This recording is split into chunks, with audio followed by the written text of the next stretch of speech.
اس نقطے پر خاص طور پر اخلاص کے اعتبار سے یہ بات سمجھائی ہے کہ اگر آدمی مخلص ہوتا ہے تو کسی فرقہ واریت کی دعوت نہیں دیتا ہے، کسی کی ذات کی طرف، کسی کی شخصیت کی طرف، کسی بھی فرقے کی طرف، کسی بھی ٹولی اور پارٹی کی طرف دعوت نہیں دیتا ہے، بلکہ وہ دعوت دیتا ہے کس کی طرف؟ صرف اور صرف اس راستے کی طرف جو راستہ اللہ کی کتاب کا، نبی کی سنت کا اور صحابہ کرام کا راستہ ہے۔ لیکن مخلص نہیں ہے اس لیے فلاں پارٹی کی طرف، اس کا الگ نظریہ ہے، وہ چاہتا ہے کہ اس نظریے کی طرف لوگوں کو بلائے، اس رائے کی طرف لوگوں کو بلائے۔ اس لیے اب ظاہر ہے کہ نبیوں کا کیا مشن، ہمارے اور آپ کے نبی صلی اللہ علیہ وسلم کا کیا مشن تھا، صحابہ کرام کا کیا مشن تھا؟ دنیا کے اندر اللہ کی سچی توحید عام ہو جائے، ساری دنیا اللہ کی بندگی کرنے والی بن جائے، اپنی پیشانی اللہ کے سوا کسی کے سامنے نہ ٹیکے، زندگی گزارے تو اللہ کے نبی صلی اللہ علیہ وسلم کی لائی ہوئی شریعت اور سنت کے مطابق زندگی گزارے۔ یہ کام تھا۔ اب اگر کوئی ایک نظریہ لے کر کے آئے کہ نہیں یہ سب تو بعد کی بات ہے، پہلے حکومت قائم کرو، اب وہ حکومت قائم کرنے کا نظریہ لے کر کے جب آئے گا تو اسی نقطے پر وہ کام کرے گا، اسی سے راضی ہوگا، بقیہ آپ کے کسی بھی کام سے راضی، کسی بھی آپ کے کسی کام کی کوئی قیمت ہی نہیں سمجھے گا، نہ کام کی قیمت سمجھے گا، نہ کام کرنے والوں کی قیمت سمجھے گا، نہ اس کام میں پیسے خرچ کرنے کی، وقت خرچ کرنے کی قیمت سمجھے گا، بلکہ ان تمام چیزوں کو وہ رائے گا اور ضائع سمجھے گا۔ ایسے ہی ہوتا ہے میرے بھائیوں۔ اسی لیے آج بہت سارے کبار علماء، بڑے بڑے علماء کو اس طرح کے نظریات رکھنے والے علماء ماننے کو تیار نہیں ہیں، جو پوری دنیا کے لیے علم کا مرجع رہ چکے ہیں، ہے نا؟ علامہ ابن باز، علامہ البانی، شیخ صالح فوزان اور شیخ ابن عثیمین اور بڑے بڑے بہت سارے علماء، اور ان سے پہلے کے تو ہم نے اس وقت کی مثال دی، اس سے پہلے بہت سارے علماء جو بڑے بڑے شارحین ہیں، بڑے بڑے محدثین ہیں، جنہوں نے علم کی خدمت کی ہے، حدیث کے رسول کی خدمت کی، ایسے لوگوں کو خاطر میں نہیں لاتے، کیونکہ ان کا نظریہ کیا ہے؟ حکومت کرنا، سلطنت بنانا، ہے نا؟ پریزیڈنٹ اور امیر اور صدر بن کر کے بیٹھنا، یہ سب سے بڑا مشن ہے۔ اس لیے وہ اسی نقطے پر جو لوگ بات کرتے ہیں ان کی وہ تائید کرتے ہیں، انہی کے کام کو کام سمجھتے ہیں، ورنہ کتنی بھی محنت کر ڈالے اس کے کام کو کام نہیں سمجھتے۔ توحید و سنت پھیلانے کے لیے علماء اپنی زندگیاں وقف کرتے ہیں اور یہ ان کی توہین کرتے ہیں، کہتے ہیں ان کا کوئی کام ہی نہیں ہے، کوئی کام نہیں کرتے، کیونکہ حکومت کی بات نہیں کرتے، سیاست کی بات نہیں کرتے، ہے نا؟ لوگوں کو سیاست پر نہیں ابھارتے، حکومت پر نہیں ابھارتے، حکومت کے خلاف لوگوں کو اکسانے کا کام نہیں کرتے، اس لیے ان کا کوئی کام ہی نہیں ہے، یہ بالکل ناکام ہیں، یا ان کے مطلب کام کی کوئی قیمت ہی نہیں ہے، ایسا نظریہ بنا رکھا ہے۔ تو یہ سب کب ہوتا ہے؟ جب آدمی اللہ کے دین کے لیے مخلص نہیں ہوتا ہے۔ اللہ کا دین جو اترا ہے اسی کے لیے مخلص ہونا ہے۔ تم سیاست کے لیے مخلص ہو، تم فلاں پارٹی کے لیے مخلص ہو، تم اپنے نام، تم اپنی جماعت جس سے تم جڑے ہوئے ہو اس کے لیے مخلص ہو، تم اس کے لیے تعصب کرتے ہو، تم اپنی جماعت کے قائد جو اس کا پریزیڈنٹ، صدر، بانی، فاؤنڈر ہے، تم اس کے لیے تعصب کرتے ہو، تو آدمی مخلص کیسے رہ سکتا ہے بتائیے؟ آدمی کو مشن ہی نہیں جو مشن صحابہ کا تھا، جو مشن تابعین کا تھا، جو مشن ائمہ، دین کے ائمہ اور علماء کا تھا، وہ مشن ہی نہیں ہے ان کا۔ تو یہ ہے مسئلہ، کہتے ہیں کہ جب آدمی مخلص نہیں ہوتا ہے تو اس کے یہ نتیجہ بتا رہے ہیں کہ دنیا کے اندر توحید کتنی زیادہ پھیلنی چاہیے، اتنی ساری جماعتیں، توحید کتنی زیادہ عام ہو جانی چاہیے، اتنی ساری جماعتیں، سنت کتنی زیادہ عام ہو جانی چاہیے، اتنی ساری جماعتیں، لوگوں کو کس طرح سے اپنے عمل کی اصلاح کر لینی چاہیے کہ نہیں کرنی چاہیے، اتنی ساری جماعتیں، مسجدیں ویران ہے کہ نہیں ویران، اتنی ساری جماعتیں، بدعات کا دورہ ہے کہ نہیں، اتنی ساری جماعتیں کام کر رہی، لیکن آج بھی دنگا فساد دنیا کے اندر ہو رہا ہے کہ نہیں ہو رہا ہے؟ جانے جا رہی، آبرو جا رہی، مال جا رہا ہے۔ تو کہتے ہیں اتنی ساری جماعتیں، اتنے سارے لوگ کام کرنے والے، رزلٹ کیوں دکھائی نہیں دیتا ہے؟ رزلٹ اس لیے دکھائی نہیں دیتا ہے کہ سب اس رخ پر کام ہی نہیں کر رہے، مخلص ہی نہیں ہے اللہ تبارک و تعالیٰ کے دین کے لیے، وہ اس راستے پر سب اپنے اپنے راستے پر چل رہے ہیں، اس لیے جو کام وہ کر رہے ہیں وہ کام ہو رہا ہے، اور جس کام کو کرنا چاہیے وہ کام نہیں کر رہے ہیں، وہ جو کام کر رہے ہیں، جو توحید و سنت کا، منہج سلف کا کام کر رہے ہیں، اتنا ہی کرنے والے ہیں، اس لیے اس کا نتیجہ اتنا ہی دکھائی دیتا۔ یہ اصل میں بتانا ہے، مخلص نہیں ہونے کا مطلب کیا ہے؟ اس مشن پر وہ نہیں ہے، اپنے اپنے فرقوں، اپنے اپنے دھڑوں، اپنے اپنے اماموں کی طرف لوگوں کو بلاتے ہیں۔ اندر آ کر کے دیکھیے تو آپ مسلکوں کے جھگڑے آپ دیکھ لیجیے، مسلکوں کے جھگڑے آپ دیکھیے، خالص سنت کی تلاش کرنے والوں کا مطلب جو مشن ہے، سنت کی دعوت دینے والوں کا جو مشن ہے اس کے نتیجے میں خالص سنت کی تلاش، کسی بھی امام کے خلاف جائے، کسی بھی آدمی کے خلاف جائے، کسی بھی تابعی کے خلاف جائے، کسی بھی صحابی کے خلاف چلا جائے، ہے نا، ہمارے کے خلاف جائے، فلاں کے خلاف جائے، اس کی کوئی پرواہ نہیں، صرف اس بات کی کہ ہمیں خالص سنت چاہیے نبی کریم صلی اللہ علیہ وسلم کے، جس پر صحابہ چلتے رہے۔ یہ جو کام کرنے والے لوگ ہیں نا، اس کی قلت کیوں دکھائی دیتی ہے ہمارے یہاں؟ یہ اس طرح کا نتیجہ کیوں کم دکھائی دیتا ہے؟ اس لیے کہ اس پر کام کم ہے، ایک جماعت صرف کام کر رہی ہے، بقیہ کوئی حنفی بنانے پر لگا ہو، کوئی شافی بنانے پر لگا ہے، کوئی مالکی بنانے پر لگا ہے، کوئی حنبلی بنانے پر لگا ہوا ہے۔ تو جس پر وہ کام کر رہے ہیں اس پر وہ کام ہو رہا ہے، نتیجہ جو دکھنا چاہیے، نظر آنا چاہیے، سلف کے راستے کا چلن عام ہونا چاہیے، وہ کم۔ بتائیے صبح شام اہل سنت، اہل الحدیث، علماء اہل حدیث، علماء سلفیت کتنا بے چین ہے، یہ فتنہ نکل رہا ہے، یہ فرقہ نکل رہا ہے، یہ گمراہی پیدا ہو رہی، یہ نظریہ، یہ فساد آ رہا نوجوانوں میں، یہ فساد آ رہا ہے لڑکیوں میں، یہ فساد آ رہا ہے کاروباریوں میں، یہ فساد آ رہا ہے دینداروں میں۔ کیوں فکر مند؟ اسی لیے کیونکہ وہ مشن سب مل کر کے بڑھا رہے ہیں، فساد والا مشن، جو اصل مشن توحید و سنت کا منہج سلف کا ہے، وہ اس کے بیچ میں بہت چھوٹا ہے، بہت کمزور ہے۔ تو ایک ہی جماعت، ما انا علیہ اليوم واصحابی والے کم ہیں میرے بھائی، فرق بہت سارے، 73 میں ایک، تو ظاہر سی بات کام اتنا ہی تو رہے گا، 1/73 دکھائی دیتا ہے، بقیہ بہت زیادہ۔ تو یہ سارے مسائل آپ کو ہر جگہ دکھائی دیں گے، کیونکہ لوگ خالص مشن کے لیے مخلص نہیں ہیں۔ شیخ صالح فوزان کی گفتگو کا خلاصہ یہی ہے۔ اسی طرح کہتے ہیں کہ کہتے ہیں آگے، کسی منحرف جماعت یا عصبیت، خواہ اسلام ہی کا نام لیتا ہو، کی طرف بلاتا ہے تو اس کی ذات سے کچھ بھی فائدہ نہیں ہوتا ہے، اس کی ذات سے فائدہ نہیں ہوتا ہے، کس پر؟ منہج سلف پر کوئی فائدہ نہیں ہوتا ہے، اور اس کا اسلام کی دعوت سے کوئی سروکار نہیں ہے، اس کا اسلام کی دعوت سے کوئی تعلق، کوئی لینا دینا نہیں ہے، وہ اخوانیت کی طرف، وہ خارجیت کی طرف، وہ رافضیت کی طرف، وہ تقلید کی طرف، فلاں کی طرف، فلاں کی طرف، فلاں کی طرف، فلاں امام کی طرف، فلاں پیر۔ تو مسئلہ یہی پیدا ہوتا ہے میرے بھائیوں کہ کیا اسلام کی دعوت ہے؟ اسلام کی دعوت سے کیا تعلق ہے اس کا؟ اسی طرح اگر دائی لوگوں کو اللہ کی کتاب اور اس کے رسول صلی اللہ علیہ وسلم، یہ بھی دوسرا جواب کا دوسرا پہلو ہے۔ ایک بات تو ہو گئی، مخلص نہیں ہے، کیوں رزلٹ نہیں ہے؟ دائی بہت ہیں، دعوتی جماعتیں بہت ہیں، رزلٹ کیوں نہیں ہے؟ نتیجہ کیوں نہیں ہے؟ پہلا جواب کیا تھا؟ اخلاص نہیں ہے۔ دوسرا جواب کیا ہے؟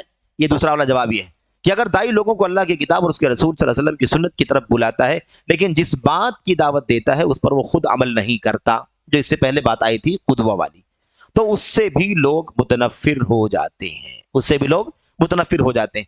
اللہ دلوں کا حال جانتا ہے، اور انسان کبھی بھی جو کسی بھی جگہ جو کچھ کرتا ہے اس سے بھی باخبر ہے۔ اللہ تعالیٰ، انسان کہیں بھی کوئی بھی کام کرے، اللہ تعالیٰ کو خبر ہے، اللہ تعالیٰ اس کو خوب جانتا ہے۔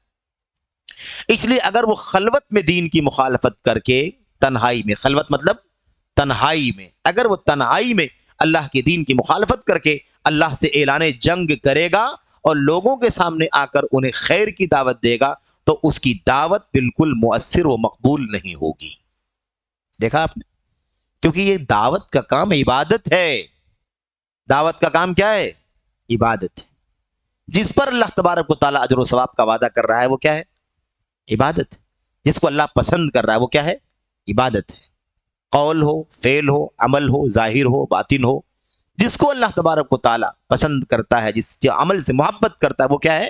وہ عبادت ہے۔ تو اللہ تبارک و تعالیٰ نے فرمایا وَمَنْ أَحْسَنُ قَوْلًا مِّمَّنْ دَعَا إِلَى اللَّهِ، اللہ کی طرف بلانے والے سے زیادہ اچھی بات کرنے والا کوئی نہیں، اللہ کو اتنا پسند ہے۔ تو یہ اللہ تبارک و تعالیٰ کی عبادت کی ایک، یا میرے بھائیوں، ایک شق ہے، اس کا ایک کام ہے، اس کا ایک راستہ ہے۔ اس لیے اگر کوئی شخص تنہائی میں بھی دین کی مخالفت کرتا ہو، اللہ سے اعلان جنگ کرتا ہو، اور لوگوں کے سامنے آ کر کے دین کی دعوت دے رہا ہو، تو اس کی دعوت کا بھی اثر کبھی بھی نہیں ہوگا۔ تو اندر باہر ایک ہونا چاہیے، ظاہر باطن ایک ہونا چاہیے، قول و کردار ایک ہونا چاہیے، گفتار کردار ایک جیسا ہونا چاہیے۔ آدمی جو کہے وہی کرے، جو کرے وہی کہے۔ یہ نہیں کہ اندر چھپایا ہوا کچھ اور نظریہ ہے اور اسلام کا نام لے لے کر کے لوگوں کے بیچ میں آتا ہے تاکہ لوگ اس کو بولنے دیں، بتانے دیں، سنانے دیں، دعوت کا کام کرنے دیں، تو ایسے شخص کی بھی دعوت کا کوئی اثر نہیں ہوگا۔ اس کے بعد کہتے ہیں کیونکہ اللہ تعالیٰ نے اس کی دعوت میں برکت رکھی ہی نہیں ہے، مخلص ہی نہیں ہے، وہ نظریہ الگ ہے اور اسلام کا صرف نام لے کر کے لوگوں کو بلا رہا ہے، جبکہ اس کا مقصد کچھ اور ہے، اس لیے اس کی دعوت میں برکت اللہ نے نہیں رکھی ہے۔ اس کے بعد کہتے ہیں اس کے برخلاف یعنی یہ جو نظریہ چلتا ہے جس کی وجہ سے کوئی دعوت کا رزلٹ نہیں ہے نا، دو چیزیں ہو گئی نا، اخلاص نہیں ہے اور آئیڈیل نہیں ہے۔ اتنی ساری جماعتیں، اتنی ساری ٹولیاں، اتنے سارے دائی پھیلے ہوئے ہیں، لیکن دعوت، خالص دعوت، منہج کی دعوت، سنت اور صحابہ کے راستے کی دعوت کا نتیجہ جو نہیں نکلتا ہے، اس کی وجہ دو ہیں۔ نمبر ایک، دعات مخلص نہیں ہے، یعنی اللہ کی طرف نہ بلانے کا کام کرنے کے بجائے اپنی پارٹی، اپنی جماعت، اپنا نظریہ، اپنے کی طرف بلاتے ہیں وہ، ایک بات۔ دوسری چیز، وہ آئیڈیل نہیں، بلاتے ہیں کتاب و سنت کی طرف، بلاتے ہیں کتاب و سنت کی طرف، لیکن اپنے عمل سے، اپنے کردار سے اس کی مخالفت کرتے ہیں، اس لیے دعوت کا نتیجہ نہیں نکلتا۔ یہ دو پہلوؤں سے شیخ صالح فوزان نے اس سوال کا جواب دیا کہ دعوت کا رزلٹ کیوں نہیں آتا، نتیجہ کیوں نہیں نکلتا۔ حالانکہ اور بھی پہلو ہیں، اس کے علاوہ اور بھی پہلو جس کی وجہ سے دعوت کا نتیجہ نہیں نکلتا ہے۔ ایک جواب، ایک نقطہ اس کا یہ ہے کہ دعوت سلفیت، دعوت توحید، سنت، سلف کا راستہ، صحابہ کا راستہ، اس دعوت کا خاطر خواہ نتیجہ اگر نہیں نکلتا ہے تو اس کی ایک وجہ یہ بھی ہے کہ دعوت سلفیت بہت سارے غیر سلفی دعوتوں کے نرغے میں ہے، اس کے نرغے میں، یعنی گھیرا بندی کر رکھی ہے، اس کی مخالفتیں ہو رہی ہیں، اس کو توڑا جا رہا ہے، اس کو بدنام کیا جا رہا ہے، اس کے خلاف پروپیگنڈے کیے جا رہے ہیں، سازشیں کی جا رہی ہیں، اس لیے بھی اس کا نتیجہ جس طرح سے نکلنا چاہیے نہیں نکلتا ہے۔ لیکن بہرحال اگر آپ اندازہ لگائیں گے تو اللہ تبارک و تعالیٰ کا فضل و کرم ہے کہ یہ دعوت بہت صاف ہے، شفاف ہے، ستھری ہے، توحید سنت کی، صحابہ کی کے راستوں کی۔ الحمدللہ جن کے سینوں کو اللہ تبارک و تعالیٰ کھولتا ہے وہ بہت جلد اس راستے کو سمجھ لیتے ہیں اور اس راستے پر چل پڑتے ہیں اور اپنے سابق نظریات سے توبہ کر کے ان سے الگ تھلگ ہو جاتے ہیں۔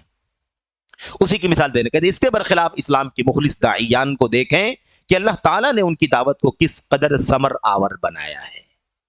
مخلص داعیوں کی دعوت کا نتیجہ کتنا زیادہ اچھا ہے، ثمر آور بنایا ہے، جبکہ وہ افراد ہی تھے۔ یہ نقطہ یاد رکھیں، وہ افراد تھے، جماعتیں نہیں بنائی تھیں، افراد تھے، سنگل لوگ کام کر رہے تھے، لیکن اتنا زیادہ بار آور، اتنا ثمر آور کہ ساری دنیا میں ان کی دعوت کیا ہو گئی، ان کی زبان سے الحمدللہ عام ہو گئی۔ افراد ہی تھے اور ان کے مخالفین بھی تھے، لیکن مخلص تھے، اللہ کے دین کے مشن پر کام کر رہے تھے اور آئیڈیل تھا ان کی زندگی کے اندر، اس لیے افراد ہونے کے باوجود اور مخالفین کی کثرت کے باوجود بھی الحمدللہ ان کی دعوت بہت ثمر آور ہوئی، نتیجہ خیز ہوئی، رزلٹ آیا، نتیجہ آیا۔ جیسے شیخ الاسلام ابن تیمیہ رحمۃ اللہ علیہ اور ان کے شاگردان ہے نا، دیکھو پوری دنیا کے اندر ان کا علم بھرا ہوا ہے۔ ایسے ہی اسی طرح شیخ الاسلام محمد بن عبد الوہاب، دیکھا آپ نے، ان کی جہاد کے نتیجے پورا جزیرے عرب ہی نہیں، پوری دنیا کے اندر توحید و سنت کا پیغام عام ہو گیا۔ یہ مخلص تھے، جان مال سب اللہ تبارک و تعالیٰ کے راستے میں قربان کر دیا، اور اللہ تعالیٰ کے دین پر ایسے عمل کرنے والے کہ دیکھنے سے اللہ تبارک و تعالیٰ کی یاد آ جائے۔ الذین اذا رؤوا ذکر اللہ، جن کو دیکھا جائے تو اللہ تبارک و تعالیٰ کی یاد آ جائے، یہ۔ اور ان کے علاوہ دیگر علماء مخلصین۔ ساتھ ہی آج داعیان کی کثرت اور دعوتی جماعتوں اور اداروں کی بھرمار، دعوتی جماعتوں کی کثرت اور اداروں کی بھرمار اور ان کی تاثیر کی قلت، یعنی یہ تو بہت زیادہ ہے لیکن اثر اس کا بہت کم ہے۔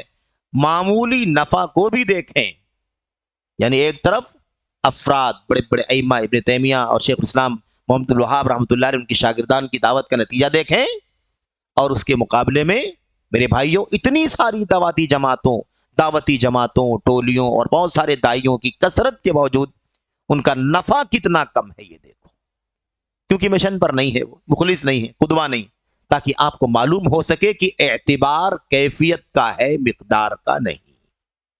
اعتبار کس کا ہے؟ کیفیت کا، کوالٹی کا اعتبار ہے، کوانٹٹی کا اعتبار نہیں ہے۔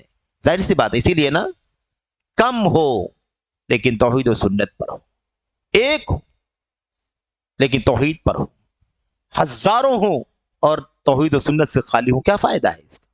تو معیار دیکھنا ہے، کوانٹٹی نہیں دیکھنا ہے، کوالٹی دیکھنا ہے۔ اصالت دیکھنی ہے، حقانیت دیکھنی ہے، اساس اور بنیاد دیکھنی ہے۔ بہرحال تو یہ بہرحال اس سوال کا جواب تھا، اور آگے پھر مزید جو ہے نا ایک بہت اہم سوال آ رہا ہے، انشاءاللہ تبارک تعالیٰ اس کا تذکرہ ہم اگلے والے حلقے میں کریں گے۔ اللہ سے دعا ہے کہ اللہ تبارک تعالیٰ ہمیں اور آپ کو جدید مناہج کے ان سوالات کو سمجھنے کی اور ان کے جوابات کو سمجھنے کی اور اس کے مطابق عمل کی توفیق عطا فرمائے، آمین یا رب العالمین۔ السلام علیکم۔